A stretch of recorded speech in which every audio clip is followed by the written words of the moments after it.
तो चित्त की मलिनता अशुद्धि है। हृदय अशुद्ध रखे और शरीर कितना भी पवित्र रखे तो कोई पवित्रता नहीं।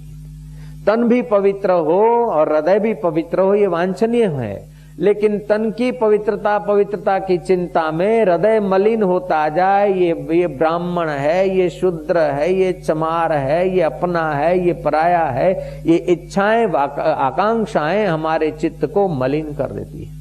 सुख की इच्छा से और दुख के भय से चित्त मलिन होता है। भूतकाल के चिंतन से चित्त मलिन होता है। भविष्य के भय से चित्त मलिन होता है। हकीकत में न भूतकाल वास्तव में है, न भविष्य काल वास्तविक में है। वास्तविक में तो एक ही काल वर्तमान है। पीछे की वृत्ति होती है तो भूत लगता है, और आगे वृत्ति फेंकते हैं तो भविष्य लगता है। लेकिन वृत्ति हमेशा वर्तमान चैतन्य से स्फुरित होती है। वर्तमान चैतन्य से जहां से वृत्ति स्फुरित होती है उसका ज्ञान पाले तो हृदय पवित्र हो जाता है, हृदय सुंदर हो जाता है, हृदय दिव्य हो जाता है। दिव्य महलों में रहने से आदमी दिव्य नहीं होता है। बढ़िया गाड़ी में रहने से आदमी बढ़िया नहीं होता है। बढ़िया कपड़े पहनने से और बढ़िया परफ्यूम लगाने से आदमी बढ़िया नहीं होता है। बढ़िया जिसका दिल है वो वास्तविक में बढ़िया है। जिसका दिल पर दुख कातरता में लगा है, जिसका दिल दिलबर के ध्यान में लगा है, जिसका दिल दिलबर के ज्ञान में लगा है, जिसका दिल अपने जीवन दाता के विश्रांति स्थल में लगा है, वो उसका ही दिल पवित्र है। और वो पवित्र, वो बिलाड़ा मैं करता है ना, खरपा लगता है तब वो छोड़ता है। ऐसे ही ज्ञान का अथवा प्रेम का तूफान का खरपा लग जाए तब ये जीव की मैं मिटती है। और जब ये जीव की परिच्छिन्नता मैं मिटती है तो जीव अपने शुद्ध मैं का साक्षात्कार करता है। जो शुद्ध मैं का इस जीव को ज्ञान होता है त्यों अशुद्ध मैं का आग्रह कम होता जाता है।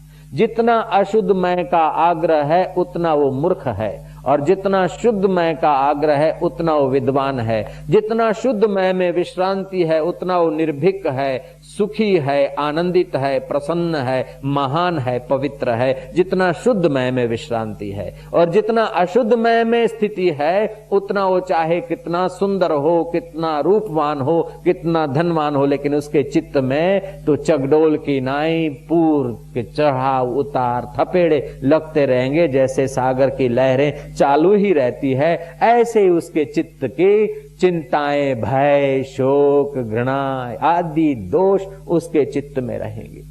दिन भर में न जाने चित्त में कई बार कितने ही तरंग उठते हैं। क्यों? कि चित्त में उस चैतन्य का ज्ञान नहीं, उस चैतन्य के लिए प्यार नहीं, उस चैतन्य में विश्रांति दिलाने वाले संतों का सहवास नहीं। इसलिए इस जीव को, बेचारे को, जिंदगी भर मजदूरी करने के बाद भी अंत में देखो तो कुछ नहीं हाथ लगता है। जिस बॉडी को वाइन पिलाया और मांस मदिरा खिलाकर हट्टा कट्टा किया, उस अभागे आदमी को पता ही नहीं चलता कि आखिर जलाने के लिए मुर्दा जा रहा है। जिस बॉडी को जलाना है उसी को तू विलास करा के अपना अंतःकरण मलिन क्यों करता है? तुझे अगर सच्चा आनंद चाहिए तो दिले तस्वीरें हैं यार, जबकि गर्दन झुका ली और मुलाकात कर ली। आनंद का खजाना तेरे दिल में दिलबर का माल पड़ा है, उधर तो देख।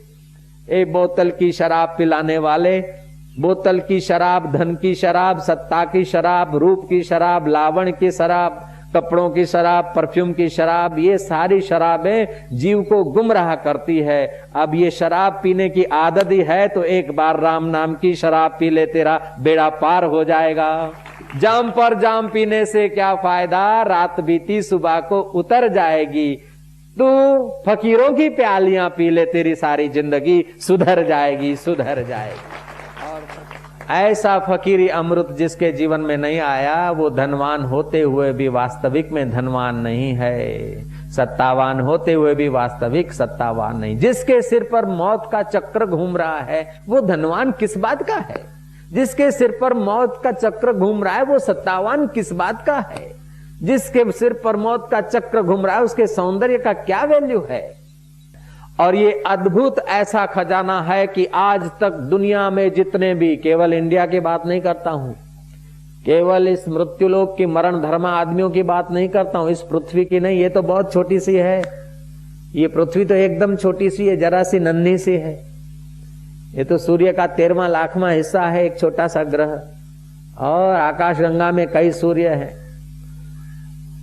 तो उन कई सूर्यों को, कई आकाश गंगाओं को, कई लोक लोकांतरों को, देवों को, गंधर्वों को, यक्षों को, किन्नरों को, मानवों को, दानवों को जहां से सत्ता मिलती है, जहां से सौंदर्य का दान मिलता है, जहां बुद्ध से बुद्धि का बल मिलता है, चतुरों को जहां से चतुराई मिलती है, दयालुओं को जहां से दया करने की क्षमताएं मिलती है, कृपालुओं को कृपा बरसाने की योग्यता का दान जहां से मिलता है, और प्रेमालुओं को जहां से पवित्र प्रेम करने की निगाह आती है, प्रेम, दया, कोमलता, सच्चाई, सरलता, सद्गुण हजारों युगों से पहले जहां से प्रकट हो रहे थे और अभी होता रहेगा और बाद में भी मिलता रहेगा, वो अखुट खजाने में आज तक कोई कमी नहीं आई।